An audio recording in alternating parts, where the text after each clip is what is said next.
Cholera তখন মাঝে মাঝেই মহামারীর আকার নিত। একবার তেমনটাই হলো মুর্শিদাবাদের দফরপুর গ্রামে। মৃতের সংখ্যা 90 ছুঁই ছুঁই।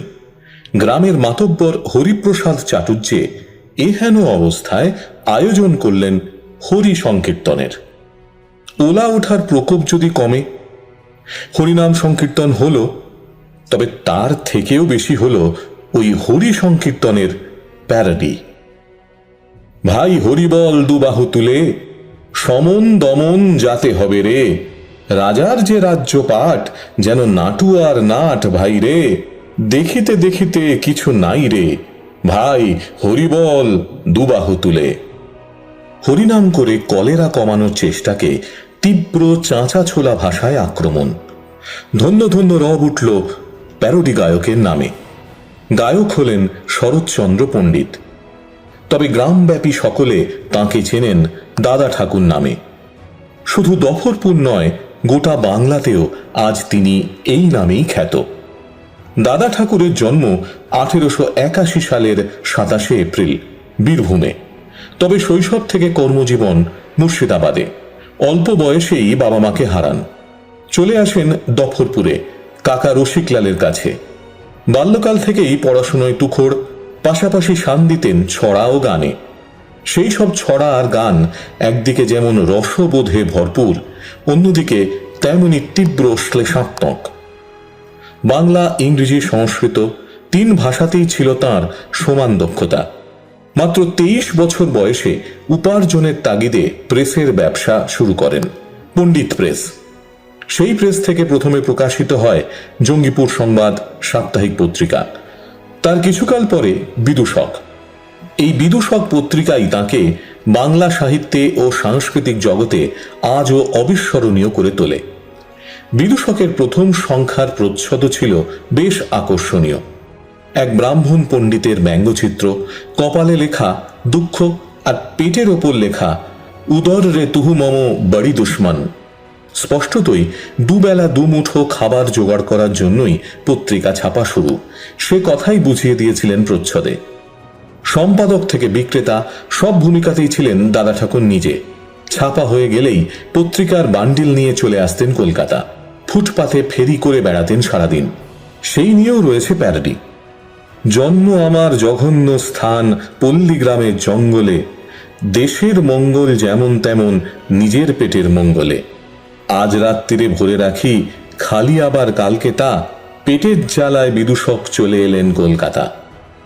আমৃত্যু দাদা ঠাকুর লড়াই করেছেন দারিদ্র্যের সঙ্গে। কত লোক কতবার যে অর্থ সাহায্য করতে চেয়েছে, নেননি, সবিনয় ফিরিয়েছেন। প্রয়োজনের চেয়ে 1 পয়সাও বেশি খরচ করতেন না বোতল পুরাণ রচয়িতা।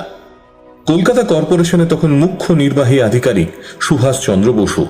পুলিশের ঝামেলা থেকে দাদা ঠাকুরকে বাঁচাতে নিজের খরচে লাইসেন্স বানিয়ে দেন। সেই একবারই অর্থ সাহায্য নিয়েছিলেন, কারণ লাইসেন্সের 4 টাকা 6 আনা দেওয়ার মতো সামর্থ্য ছিল না তখন। সারা জীবন খালি পায়েই চষে বেরিয়েছেন গ্রাম থেকে শহর। ছোটবেলায় একবার কাকার কাছে জুতোর আবদার করেছিলেন, কিন্তু সেই আবদার পূরণ হয়নি। তারপর থেকেই জুতোস্থ বদলে পদস্থ থাকার সিদ্ধান্ত। রসিকতা করে বলতেন, বাগদাদের রাজারা খলিফা আর তিনি হলেন খালিপা। জুতো অবশ্য সামান্য বস্তু। লালগোলার মহারাজা যোগেন্দ্রনারায়ণ রায় তাকে ভালো প্রেস তৈরি করার জন্য 25,000 টাকা দিতে চাইলেন একবার। সেই যুগে এই অঙ্কের টাকা রীতিমতো চোখ কপালে তোলার মতো। সবিনয় প্রত্যাখ্যান করলেন সেই অর্থ। জিজ্ঞাসা করলে বলতেন, যত অভাবী থাক মানুষের ঠিক চলে যায়। পত্রিকা সূত্রে বন্ধুত্ব হয় কাজী নজরুল ইসলাম, বীরেন্দ্রকৃষ্ণ ভদ্র, শিশির কুমার ভাদুড়ী, পঙ্কজ কুমার মল্লিক, বলাইচাঁদ মুখোপাধ্যায়, জহর রায়ের মতো তাবড় তাবড় ব্যক্তিত্বের সঙ্গে। পরের দিকে বেতারে ছোটদের বৈঠক ও পল্লীমঙ্গল অনুষ্ঠানে নিয়মিত অংশ নিতেন। আত্মঘাতী দেবশর্মা ছদ্মনামে তার কলকাতার ভুল ও কলকাতার খেদ গান দুটির রেকর্ডও জনপ্রিয় হয়েছিল। নলিনীকান্ত সরকারের কণ্ঠে কলকাতার ভুল গানটি শুনে প্রশংসা করেছিলেন স্বয়ং রবীন্দ্রনাথ ঠাকুর। হাস্যরসের আড়ালে বারবার তাঁর লেখায় ফুটে উঠেছিল তীব্র শ্লেষ। ভোটের মরশুমে ভোট ভিখারিদেরও ছেড়ে কথা বলেননি দাদা ঠাকুর।